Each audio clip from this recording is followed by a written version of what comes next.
Welcome back to Sanwariya online zone. अपने जो NCERT syllabus का चैप्टर 3 चल रहा था विद्युत धारा, चैप्टर आप लोग के है विद्युत धारा या बोल सकते हैं धारा विद्युतिकी, इलेक्ट्रिक करंट। या आप लोगों के पास में जो पॉइंट है इसमें अपन सबसे पहले देखते हैं विद्युत धारा। अपना पहला पॉइंट क्या होगा? विद्युत धारा।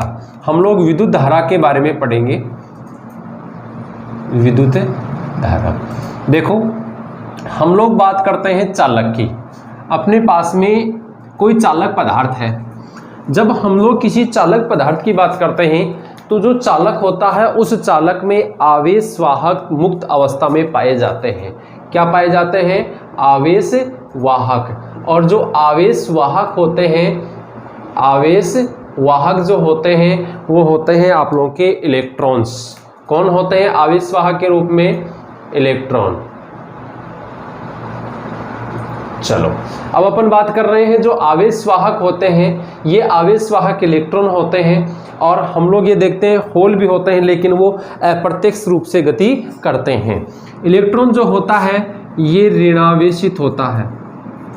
कैसा होता है? ऋणावेशित होता है। एक होता है आप लोगों के पास में आवेश वाहक के रूप में कोटर, या आप लोग बोल सकते हैं होल।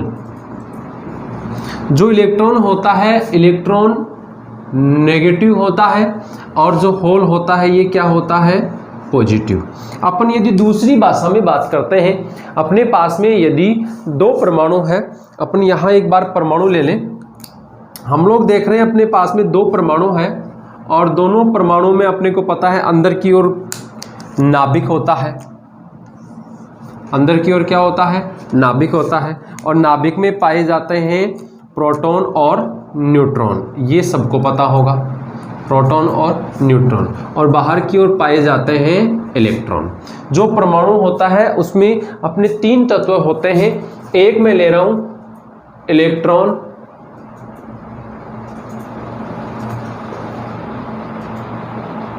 जिसको स्मॉल ई के द्वारा रिप्रेजेंट करते हैं। इस पर ऋणावेश होता है, इसलिए अपन ई माइनस लिखते हैं। ठीक है, यह नाभिक के बाहर, नाभिक के बाहर कक्षाओं में पाया जाता है। कहां पाया जाता है? नाभिक के बाहर कक्षाओं में पाया जाता है। और यह कक्षाओं में परिक्रमण करता है। कक्षाओं में क्या करता है? परिक्रमण करता है। ठीक है, फिर अपन बात करते हैं, तो ये आप लोगों का पहला हो गया इलेक्ट्रॉन। मैं दूसरे की बात कर रहा हूं, तो दूसरा आप लोगों के पास में है प्रोटॉन। दूसरा क्या है? प्रोटॉन। इसे आप लोग P के द्वारा रिप्रेजेंट करते हैं, P+ भी लिखते हैं, क्योंकि ये कैसा होता है? धनावेशित होता है।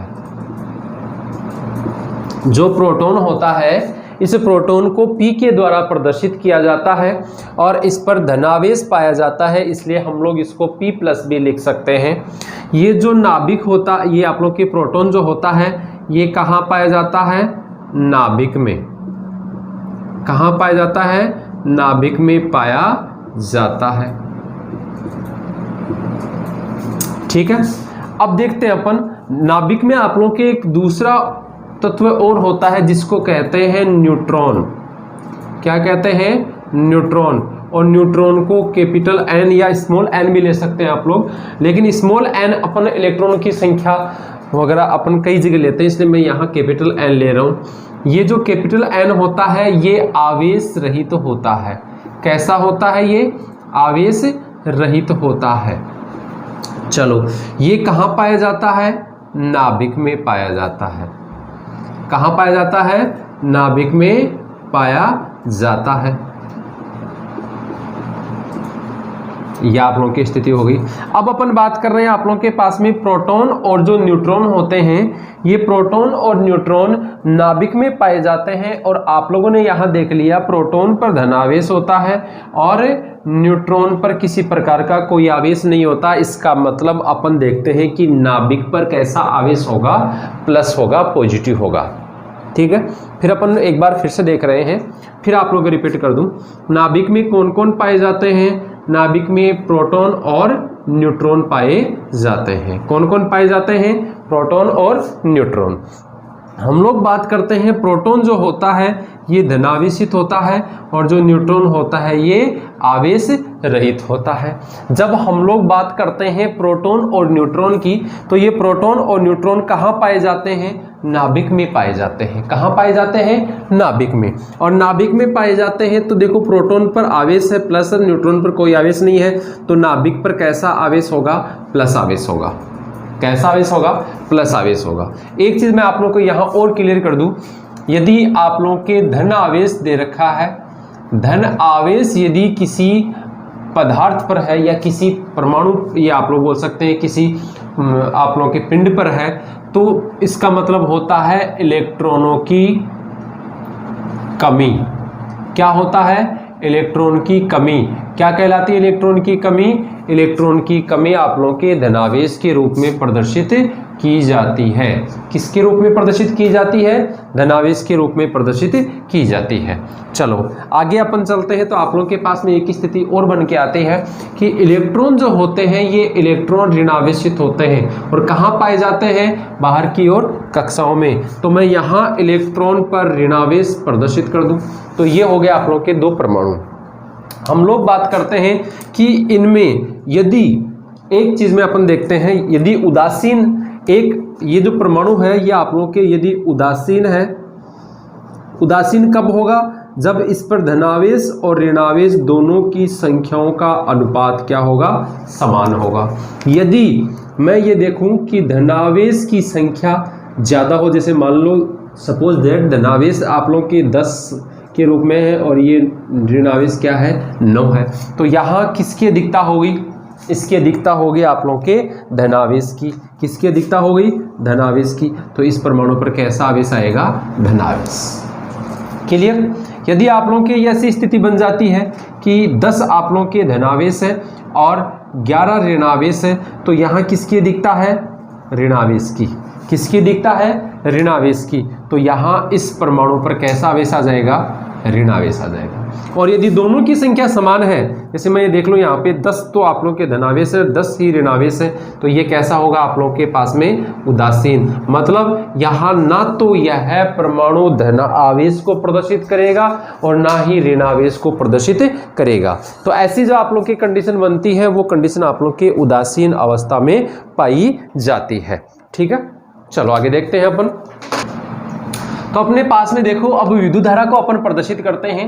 जैसे आप लोगों को मैंने बताया चालक पर आवेश होता है, यदि हम लोग इसको बंद परिपथ में जोड़ देते हैं। बंद परिपथ का मतलब हमारे पास में एक परिपथ बन रहा है, जैसे कोई चालक है, चालक को आप लोगों ने जोड़ दिया तो वो आप लोग के प्लस माइनस घूम फिर के एक परिपथ का यदि निर्माण करते हैं, तो परिपथ का निर्माण किया जाता है तो आवेश गति करता है। कौन गति करता है?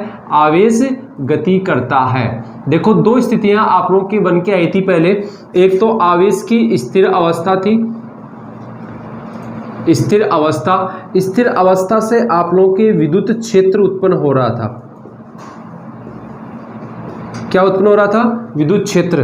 देखो यदि हम लोग ये देखते हैं कि आवेश यदि स्थिर अवस्था में है तो स्थिर अवस्था में है तो विद्युत क्षेत्र उत्पन्न होता है, और यदि आवेश गतिशील अवस्था में है, यदि आवेश गति करना प्रारंभ कर देता है, यानी कि आप लोगों के आवेश की गतिशील अवस्था, तो इस अवस्था में यदि आवेश को मैं यहां लिखूं आप लोगों के आवेश को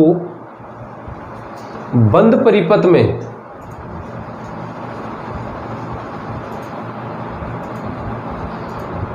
में गति करवाया जाए तो हमें विद्युत धारा प्राप्त होती है। विद्युत धारा प्राप्त होती है। अब अपन इसकी परिभाषा देख लेते हैं। तो आवेश जब गति करता है तो हमें विद्युत धारा प्राप्त होती है। क्या प्राप्त होती है? विद्युत धारा। और जब विद्युत धारा चलती है, गति करती है, तो इससे विद्युत क्षेत्र तो उत्पन्न होगा ही, विद्युत क्षेत्र के साथ में विद्युत क्षेत्र तो उत्पन्न होगा ही, प्लस चुंबकीय क्षेत्र भी उत्पन्न होता है। चुंबकीय क्षेत्र, यह आप लोगों की स्थिति बन रही है विद्युत क्षेत्र और चुंबकीय क्षेत्र की। फिर अपन आगे चलते हैं। तो यदि कोई आवेश गति करता है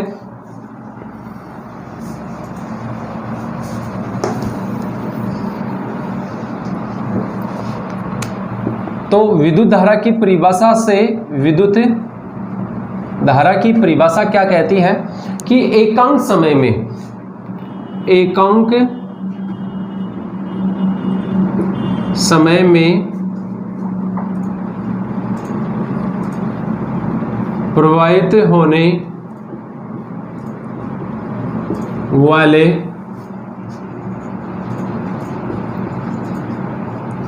आवेश को, प्रवाहित होने वाले आवेश को विद्युत धारा के रूप में प्रदर्शित किया जाता है। विद्युत धारा जो होती है, इस विद्युत धारा को हम लोग I के द्वारा रिप्रेजेंट करते हैं। किसके द्वारा रिप्रेजेंट करते हैं? I। ठीक है। अपने पास में जो I होता है, इसके लिए फॉर्मूला बन गया Q/T। ये देखो, ये फॉर्मूला आप लोगों के बन गया, I = Q/T। यहाँ आप लोग देख रहे हैं ये जो I है, यह विद्युत धारा को प्रदर्शित कर रहा है। और विद्युत धारा का मात्रक क्या होता है, हम लोग यहाँ पे देख लेते हैं। विद्युत धारा का मात्रक, जैसे आप लोग 10th क्लास में पढ़ा है आप लोगों ने, विद्युत धारा का मात्रक होता है एम्पियर।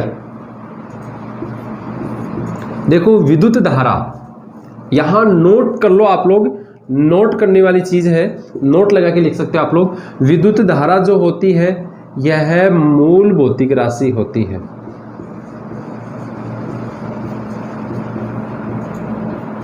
मूल भौतिक राशि है एक चीज।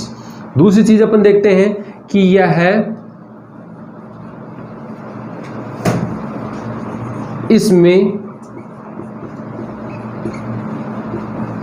दिशा होते हुए भी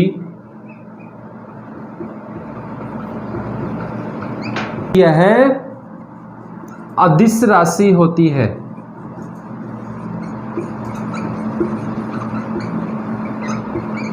क्यों होती है अदिश राशि? यह अपने लिए मोस्ट है, अपने लिए ज्यादा मोस्ट क्या है कि ये अदिश राशि क्यों होती है? क्यों? क्योंकि यह सदिश नियमों का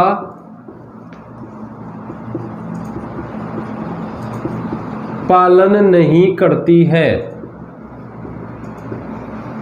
क्या नहीं करती? सदिश नियमों का पालन नहीं करती, इसलिए क्या है, ये अदिश राशि है। इसमें दिशा होती है, ये मूल भौतिक राशि होती है। इसका मात्रक जो होता है ये एम्पियर होता है, जिसको शॉर्ट में ए लिखते हैं।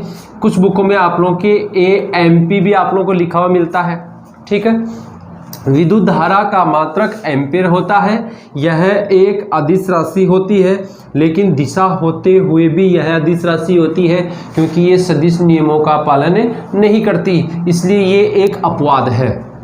ठीक है, सदिश राशियों में एक अपवाद है। अपने पास में जो सदिश राशि होती है, ये जो विद्युत धारा जो होती है, विद्युत धारा का ऐसा ही मात्रक आप लोगों के एम्पियर बता दिया।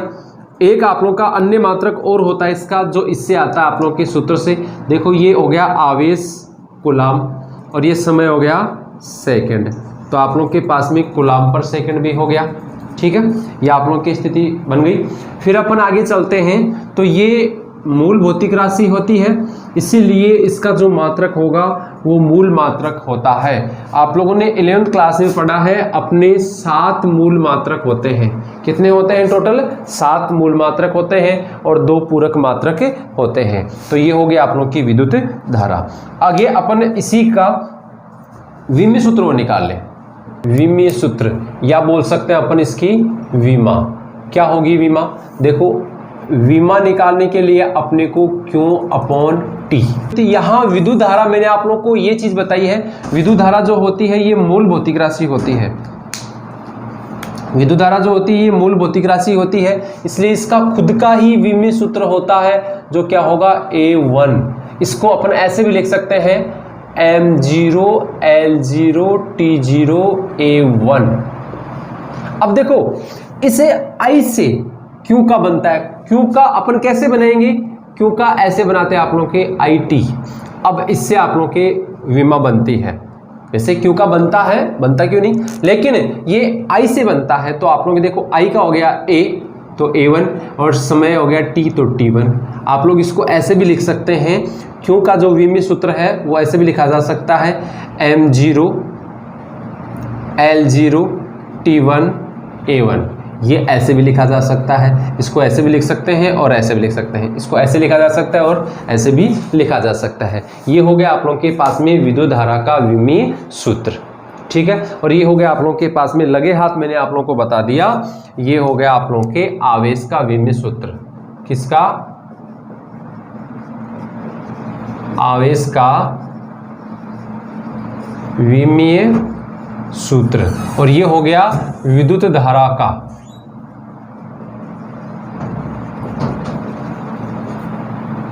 कि विमा या इसका विमीय सूत्र, ठीक है। चलो आगे चलते हैं आप लोग के। देखो आगे है आप लोग का ओम का नियम।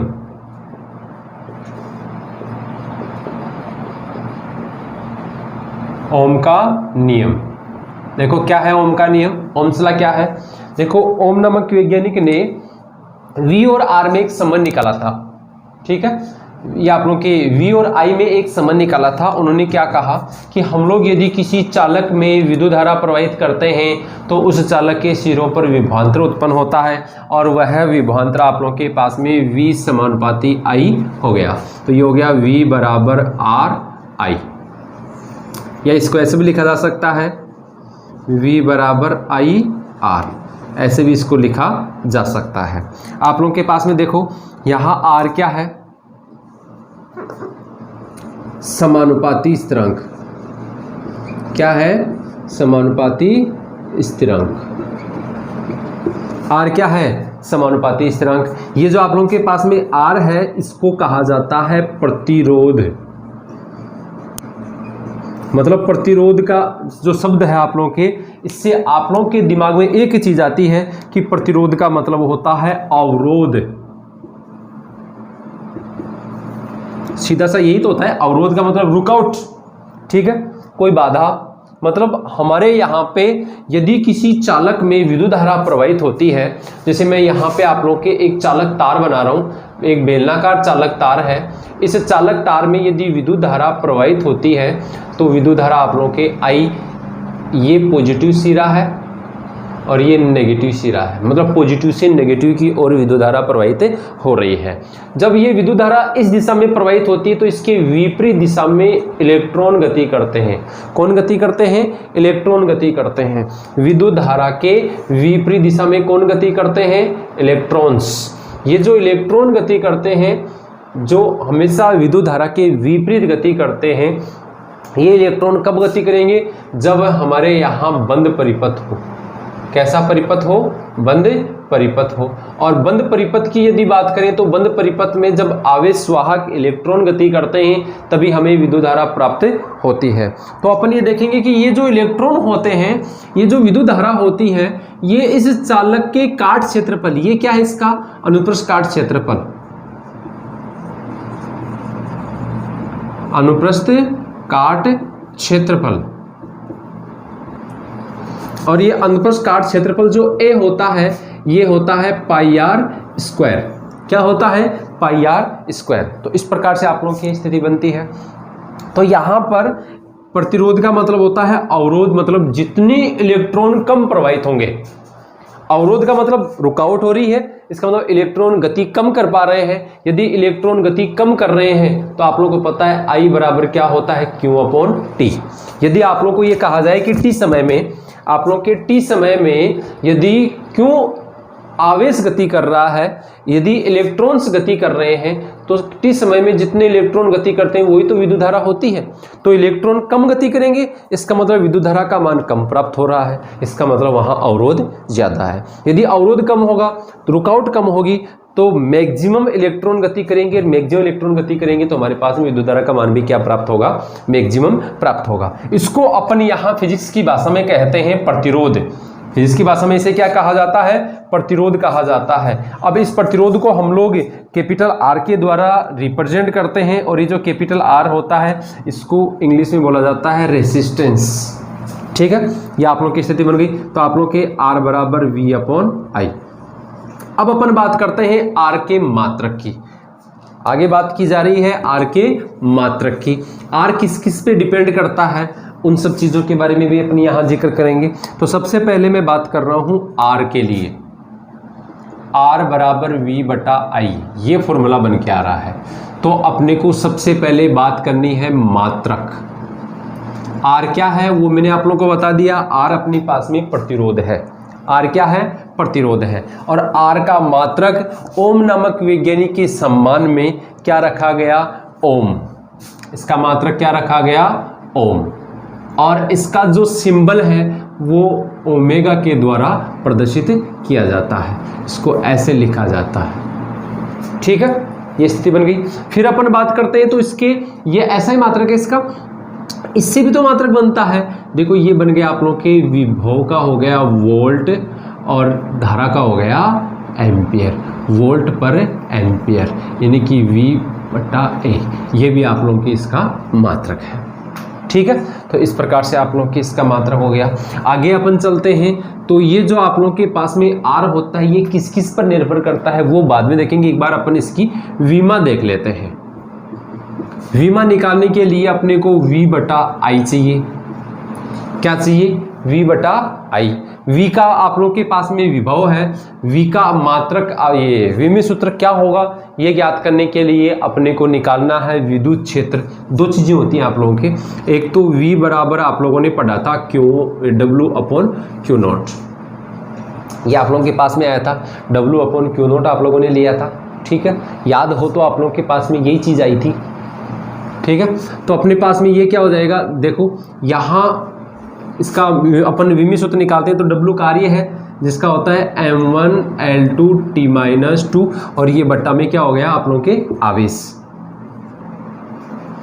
ठीक है, तो आवेश ले रहा हूं तो मैं आवेश को नीचे ले लूं। आवेश बराबर क्या होता है आप लोगों के, आवेश बराबर होता है, मैंने आप लोगों को अभी पीछे बताया, Q बराबर आई टी, मतलब I का A और T का सेकंड। I यहाँ पे एक और है ऑलरेडी, तो मैं यहाँ I स्क्वायर T लिख दूँ। ठीक है, और इसको मैं लिख सकता हूँ आप लोगों के पास में एक बार W लिख दूँ। अब अपन देखेंगे W का क्या हो जाएगा, M1 L2 T-2, और I का क्या हो जाएगा आप लोगों के पास में A, तो A स्क्वायर और T का समय 1। अपन क्या करेंगे, इसको ऊपर लेके आएंगे। देखो M1 L2 T का -1 हो जाएगा तो T-3 और A-2। तो ये हो गया इसका विमीय सूत्र, किसका, आर का विमीय सूत्र। तो इस प्रकार से अपन ज्ञात कर लेते हैं। ठीक है, फिर अपन आगे चलते हैं। तो आर का जो आप लोगों के पास में चालक है, चालक में दो चीजें आप लोग के आती है, चालक की लंबाई आती है। ठीक है, और चालक की त्रिज्या से बनता है उसका काट क्षेत्रफल, उस पर किस प्रकार से निर्भर करता है वो चीज अपन यहाँ और देख लेते हैं। एक बार चाहो तो आप लोग स्क्रीनशॉट ले सकते हो। ठीक है, देखो आप लोगों के पास में हम लोग यदि कोई एक ऐसा चालक लेते हैं जो आप लोगों के ऐसे एक तार के रूप में है, या बोल सकते हैं बेलनाकार एक चालक है। इस चालक में विद्युत धारा फ्लो हो रही है। इस चालक का ये मैं ले रहा हूं आप लोगों के काट क्षेत्रफल A, और ये ली जा रही है आप लोगों के लंबाई। ये आप लोगों के काट क्षेत्रफल हो गया। आप लोगों को पता है काट क्षेत्रफल जो होता है ये पाई आर स्क्वायर, या अनुप्रस्थ काट क्षेत्रफल भी आप लोग बोल सकते हैं। तो हम लोग ये देखेंगे कि यदि कोई चालक जितना अधिक लंबा होगा उसका प्रतिरोध उतना ही अधिक होगा। इसका मतलब R जो है ये L के समानुपाती होता है। लिंगेज आप लोग खुद लिख सकते हैं। प्रतिरोध जो होता है, ये जो R लिया जाता है, यह है उस चालक की लंबाई के समानुपाती होता है। एक चीज हो गई। फिर अपन आगे चलते हैं तो काट क्षेत्रफल देंगे। तो ये जो अनुप्रस्थ काट क्षेत्रफल है, ये अनुप्रस्थ काट क्षेत्रफल और ये प्रतिरोध किस प्रकार से संबंधित होते हैं, तो प्रतिरोध का मान काट क्षेत्रफल के व्युत्क्रमानुपाती होता है। ये आप लोगों के दो समीकरण बन गए। देखना यहाँ पे, यदि तार जितना अधिक मोटा होगा उसका प्रतिरोध उतना ही कम होगा। इससे तो ये स्पष्ट हो रहा है। ठीक है, दो चीजें मैं यहाँ पे लिख रहा हूं, यदि स्टार लगा के लिख लो, यदि तार जितना अधिक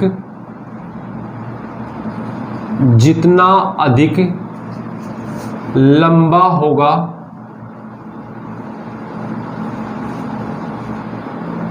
प्रतिरोध उतना ही अधिक होगा।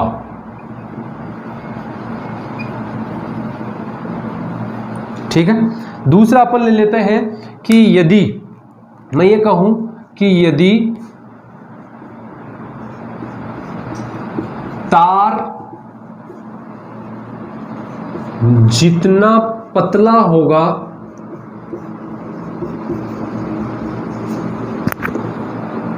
प्रतिरोध, उस तार का प्रतिरोध उतना ही अधिक होगा और मोटे तार का प्रतिरोध कम, पतले तार का प्रतिरोध ज्यादा। तो ऐसे आप लोग के देखो ये समीकरण आ गया और इसके लिए ये समीकरण आ गया। समझ गए? मतलब जो प्रतिरोध होता है वो चालक तार की लंबाई के समानुपाती होता है और जो आप लोगों के पास में जो चालक तार का अनुप्रस्थ काट क्षेत्रफल है वो आप लोग के प्रतिरोध के व्युत्क्रमानुपाती है। ठीक है, तो अपन यहां लिख लेंगे समीकरण 1 तथा समीकरण 2 से।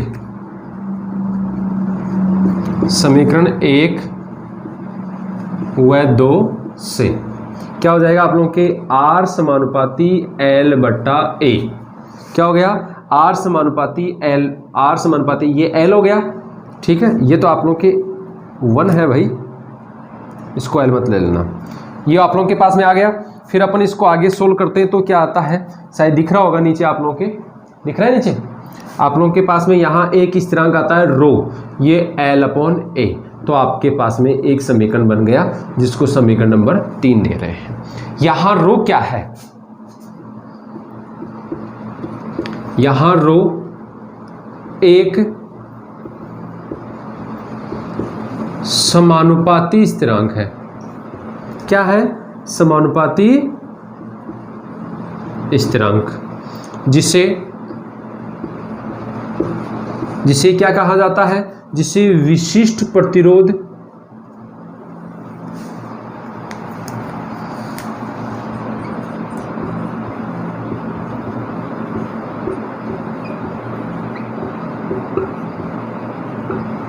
या बोल सकते हैं आप लोग प्रतिरोधकता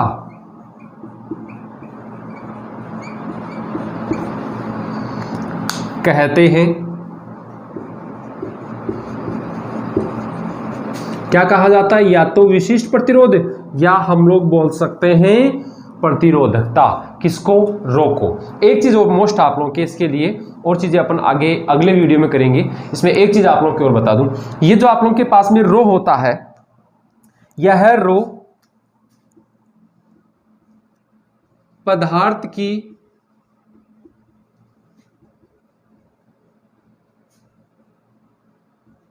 की प्रकृति पर निर्भर करता है। किस पर निर्भर करेगा? केवल पदार्थ की प्रकृति पर निर्भर करता है। कौन?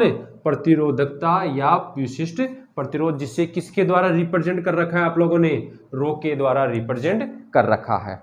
ठीक है, आगे अपन इस रो का फॉर्मूला निकालेंगे, रो के मात्रक और विमीय सूत्र जो भी है अपन आगे अगले वीडियो में करेंगे। आज के लिए अपना वीडियो यहीं पे, धन्यवाद।